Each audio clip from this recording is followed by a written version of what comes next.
mouth and the meditation of our hearts be acceptable in thy sight, O God, our strength and our Redeemer. Amen.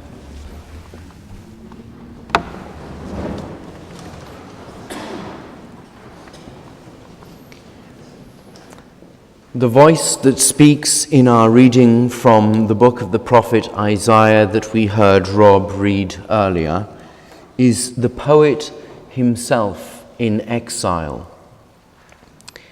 In the reading, he offers an autobiographical reflection on his call as a prophet sent by God to the deported Jews in Babylon in the 6th century before Christ. His message to the Jews is that they are now free to go back home to Jerusalem. This freedom came, says the poet, because of the dispatch of Cyrus, king of Persia, at the behest of the Lord of all history. The poet and his poetry, Isaiah, is completely preoccupied with the presence, the purpose, and the person of God. In this short poetic unit, the Lord God is named 4 times, and you will see in your readings that God is in capital letters. Specifically, it is this singular God who is remembered in the poetry of Isaiah as the one who enacted the ancient exodus from Egypt and who will now enact a new exodus back home from Babylon in the 6th century before Christ, and will this week enact another exodus from death to life in the Paschal mysteries of Holy Week. Thus, the message is emancipation from imperial control, emancipation from the powers of death and hell and suffering and bondage. But the poet, by daring utterance, revivified the Lord God of hosts as the God of the gospel, the good news of freedom in Christ.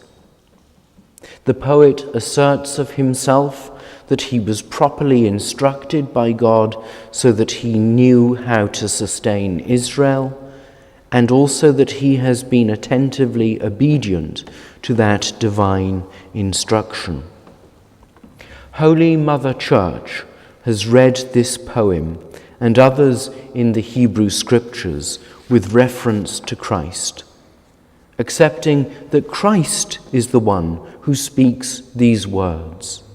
It is Christ who was well instructed in gospel news, who was utterly obedient to that mandate, and who faced adversaries who put him on trial, but who, in the great Easter action of God, is vindicated by the Lord God. In order to link this Isaiah text to Christ in the interpretive imagination of the Church, we must consider his gospel, Christ's good news.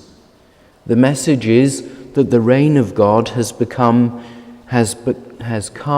in his very person, and therefore the authority of the Roman Empire and of its Jewish religious colluders is overthrown.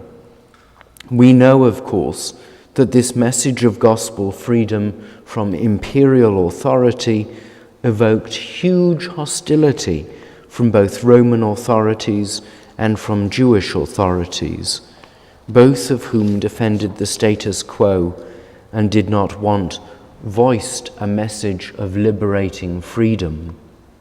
Thus, the self-reflection of Isaiah is readily transposed into the self-reflection of the Christ himself. In Christian faith, Jesus is the Son who appeals to the authority of the Father, and the fourfold Lord God of hosts refers to the Father who authorized the Son and who vindicates the Son in the wonder of Holy Week and Easter. With both Isaiah and the Christ, the message of emancipation from imperial authority for an alternative life of freedom in obedience only to God. The messages evoke hostility, and in both cases the messenger is ultimately vindicated and not defeated by empire. In this Holy Week, Christians dare to imagine that the God of the gospel of Jesus Christ dispatches agents to be the voice of the voiceless. It is only by a daring confirmation of faith that leads to a deeper vindication of such voices, the gospel alternative in the way of the world is made available to us, and those who live by the gospel are vindicated by the love and grace and transformation of Lent and Christ and God. As we ponder on Palm Sunday the conflict of Christ with the empire, we readily see how disturbingly contemporary the issues of this text is. Empire will hardly ever tolerate a well-instructed, obedient advocate of the different and alternative world of gospel standards. But the text witnesses to the power of God on behalf of such faithful advocates. In the name of God, who is Father, Son, and Holy Ghost. Amen.